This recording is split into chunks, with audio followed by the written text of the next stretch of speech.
Hello everyone, how are you doing? This is MD Tech here with another quick tutorial. In today's tutorial, I'm going to show you guys how to resolve if you're having issues with your Windows 11 game bar not recording. So if you're having problems with this in today's tutorial, I'm going to show you guys how to hopefully resolve it without too much of a hassle. And we're going to go ahead and jump straight into it. So first thing we're going to do is go ahead and open up the search menu. You want to go ahead and type in game bar. One of the best matches should come back with Xbox Game Bar. Go ahead and open that up. You want to select the little settings icon up at the top. So go ahead and left click on that. And on the left side, you want to select capturing. Make sure it's set to show microphone recording notifications is turned on. And record in the background when I'm playing a game. You may want to consider turning that on as well. So you can actually close out of here at that point. That was pretty much the only thing I wanted to look at in there. But then underneath settings, we're going to go ahead and select game bar controller settings. So we can actually go back, probably want to go all the way back to the system page. So if you were to open up the search menu, type in settings, it would take you here. And you select the three horizontal lines up at the top. And you want to select gaming on the left side. Where it says Xbox Game Bar, go ahead and left click on that. Where it says open Xbox Game Bar using this button on the controller, go ahead and make sure it's turned on. And one further thing we can take a look at here as well would be to close out of here and open up a web browser.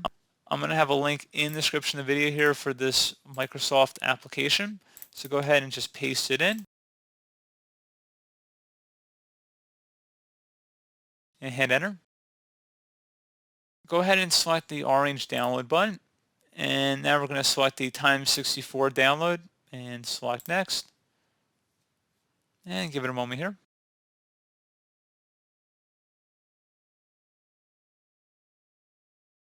And it's about 100 megabytes in size, so not too big.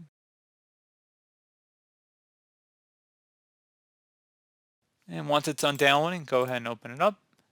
You can close out of the web browser too at this point. Select yes if you receive a little pop-up for the Windows Update notification. And then you want to accept the terms.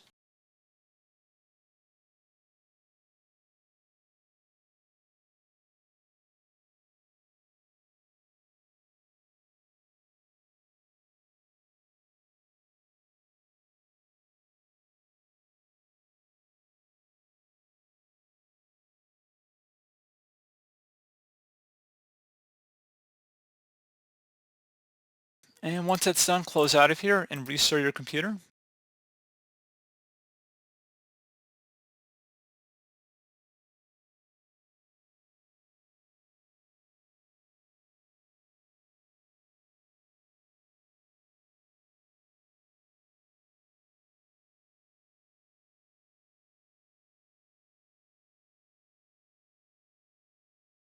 And there you go, guys. Hopefully at that point you should be good to go. So as always, thank you for watching this brief tutorial. Do hope I was able to help you out, and I do look forward to catching you all in the next tutorial. Goodbye.